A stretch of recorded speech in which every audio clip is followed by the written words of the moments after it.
There's a multitude of free housing that you can get in Elder Scrolls Oblivion Remastered. Just like the original, there's some that are part of the base game, and the original had some DLC that you could spend a few quid on. Now though, that's all included as free, and some of the best ones are absolutely game changing.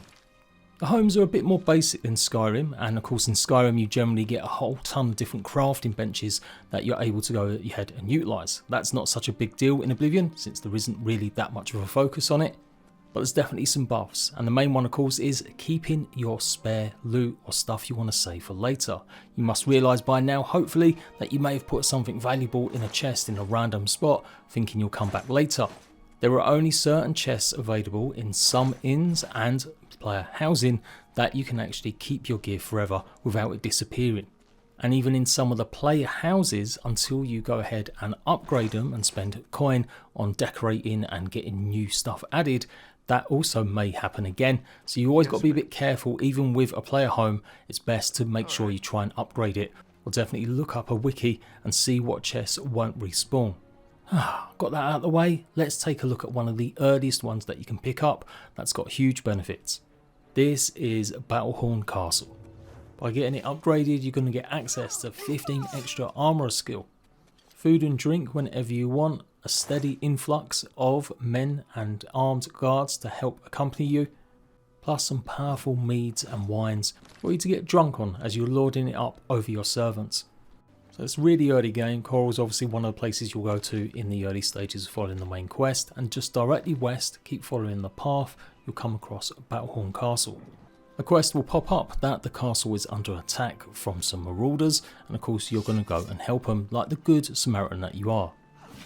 There'll be 3 or 4 of these guys, and obviously depending on what difficulty it may be a bit challenging, but I would say on the depth it's nothing that you can't really handle as long as you've got a shield and a good sword to block. Some of the guards that actually live in the castle will come out to help you as well, and you can even try a much more sneaky route if you're really having trouble. Once they're defeated, that is it, the castle is yours. There are some notable bonuses and items that you can get, but it does require a bit more advanced stage to go and clear out a dungeon to get a powerful sword, but that shield that you just picked up from the dead owner is pretty unique, in terms of looks at least anyway. If nothing seems to be progressing, also do check around the castle that an NPC enemy hasn't got stuck somewhere. That's what happened to me. Go ahead and head on inside and you'll speak to a man at arms that gives you a letter now proclaiming that the castle is yours since the owner's dead and you've done such a great deed. It's such a shame that Oblivion hasn't found a way to nicely place items in display cases just yet, but there are a couple of these, and there will be some chests that you can go ahead and store some of your loot. There are also 3 secret doors, some of which open up to more loot and areas, and one that leads to a cave-like grotto, which as I mentioned earlier might be a bit more of a challenging fight, but we'll get to that in a minute. So even without doing anything, upgrading the castle, you can literally take some of these man for arms, and they generally will respawn. This one did die eventually, and a couple days later, back in the castle, he reappeared, minus all of his armour. Again, followers are a little bit more basic in Oblivion than Skyrim. You can't really equip them with any new gear. But if you want some company, this is a reliable place to find some, especially when you do go ahead and upgrade it some more. The main hall's got some big plinths that you can put some stuffed creatures on and stuff later on, and you'll get a nice upgrade that will allow you to do that. Other than that, it's time to start looking for these secret doors.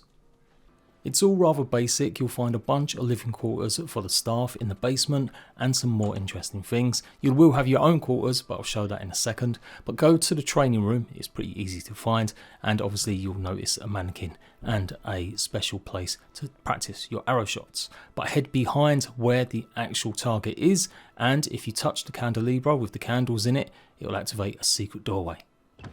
This is the more challenging part of clearing out this castle, and not something you have to do.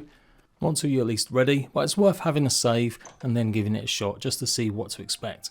You will find a diary in the castle that explains all the events that have happened, and effectively in short, some guests came to stay at the castle. Turns out they weren't very well or had some sort of demonic takeover, something along them lines, and the owner managed to fight them back and put them away in their secret cave. They then went ahead and bricked it up, and they thus stayed in there for a lifetime. So at the end of this corridor that you've just gone through, there will be another secret button. I'm trying to make sure I don't cut it. And this is where it's going to lead to the second part of this castle and a challenging fight. You'll find a spectral ghost and a big skeleton. Now the skeleton's pretty tough, as you can see. I'm doing quite a few hits, not doing much damage at all. And it wasn't long till he done me over. So I did return with Martin, as I'd still had him from the early quest following me, as well as the monk, and this helped out majorly. Also, I do believe actually if you go for the ancestral ghost first, then that's probably a better chance of actually making the skeleton a bit more weaker. But with my followers, it wasn't long before we took out Lord Cain here, and then could go for the actual ghost, which I do believe is his wife. Don't panic, no one can die here. Brother Martin's just unconscious. You're not going to brick any main quests if you happen to do what I've done here. And if you want the same, another top tip, when you've gone ahead and rescued Martin from Vatch, don't go straight to the Cloud Temple, ask him to follow you, and that's pretty much what you need to do. Once you go back to the Priory, you then have the monk also follow you. So you'll pick up a decent sword, the Dragon Sword of Langwillin. There's also a ton of Vala stones in this little area too, and there will be a secret chest in the water down below. Make sure you get the key from the Spectre, the Lich key, and that'll open up the chest. As you come down the stairs on the left hand side, that's where you'll find the chest, and there's a whole bunch of other stuff in there too. Inspiration and Restore scroll, as well as a doublet that helps resist poison. The sword that you picked up will do fire damage on strike, as well as absorb fatigue on strike. So there is an argument, again, like most leveled gear, that you're better off getting this a bit later on. But at some point, what are you going to be using during your journey? There's always better weapons that you'll be able to find as you play, particularly in terms of swords. But of course, I'll leave that up to you. So I did say there were 3 secret doors. The other one that you need to go and check out is actually in the quarters, your personal quarters, which will be in the east wing, I do believe, up top. In the nook in the corner, you should be able to activate another pillar and it'll open up another small room. This is where you can pretty much have your personal vault of stuff really handily all in one spot. So all of your containers in your private quarters will be safe to store stuff, but I would say use this room if you haven't upgraded your quarters, which will give you a nicer bed and some other decorative items, just to be on the absolute safe side. If you didn't realise, you have to actually click in the right stick to show the inventory of what you're looking inside, to then go ahead and store items. It says show details, but yeah, that's actually how you access inventory from other chests. And if you're a bit of a lore nerd, that diary that explains this castle and what's happened, you'll find it on the shelf in this little nook. So nice and simple, free storage, a bed to sleep in and a giant castle, but it gets so much better once you start upgrading it. You need to head to the Merchant's Inn in the Trader Market District in the Imperial City and speak to this guy, Nilfus. He'll have all the upgrades that you need. And he'll have a bunch of upgrades that you can see cost quite a pretty penny, 2,577, but again, based on your speech skill, that might be a bit lower. It's worth noting as well that you'll be missing, or you won't necessarily see, a forge upgrade until you've bought at least one of them and then gone back to the castle. So go ahead and buy one upgrade, come back after you visit the castle, and then you should have it pop up to buy the forge upgrade. And of course, try and haggle to get that price down. So hopefully you can get a decent bargain. If you've bought the Captain upgrade, it'll give you a Castellan, which I think is a bit more of a chunkier man at arms. Otherwise, you've got your choice in more, and you'll have your own servants also that can give you benefits. You'll have a decked out kitchen with tons of food, and at any time that you want, you can actually go up to one of the NPCs and request food and drink. Not that you ever really run short, but you never know. There'll be an ogre in the training room that you can spar with to increase your skills with unarmed, and a bunch of free weapons and armour and stuff. Not really terribly high level, but of course if you're desperate for gold you can always go and sell it.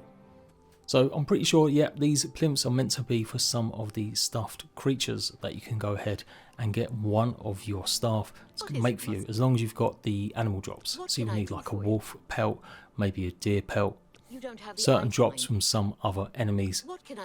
You do get given a list to check the list to see exactly what you need. And there's a bunch of potion brewing stuff in here as well if you want to come here and brew some. There's another servant that you can go ahead and bum some food and drink from, or even get them to come with you.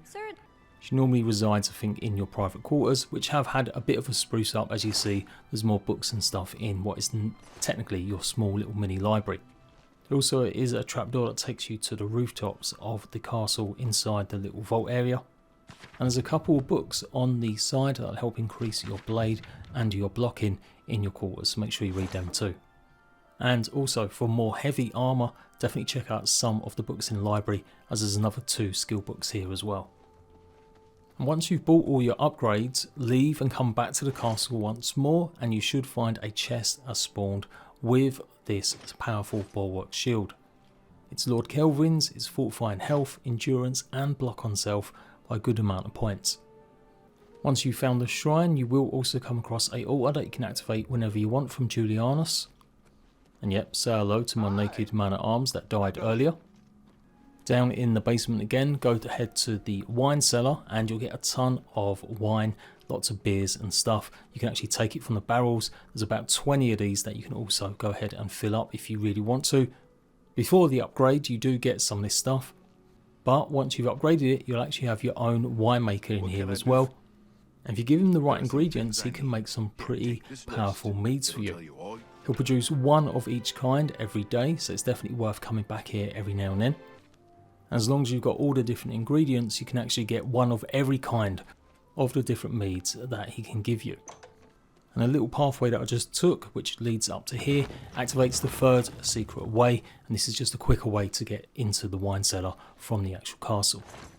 So there's a few other nooks and crannies to go and investigate for sure. Check out the roofs and you'll find a bow and some maybe arrows to just have a little drink and maybe shoot the wilds. Of course, a good castle comes with its own portcullis that you can activate at any time. You've got your stables, so your horse will always be outside whenever you fast travel here. But perhaps best till last, when you do go ahead and upgrade the forge, you can activate the Dwemer Forge.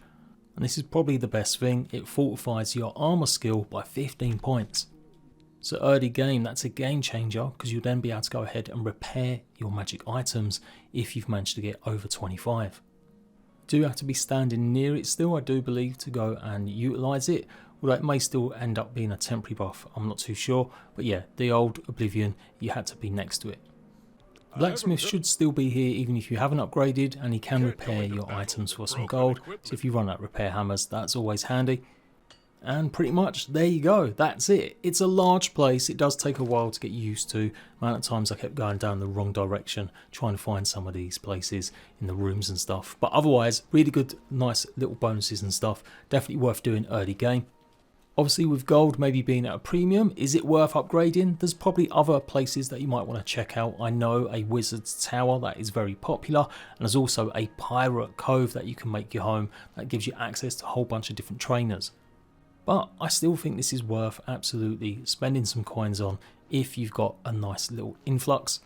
At the very least, buying one upgrade and getting the blacksmiths, and obviously checking out the bonus items that you get. I'm going to do some guides for all the rest of the player home, so if you want more info, make sure you subscribed, and I'll see you RATBAGGERS for more soon. Bye bye.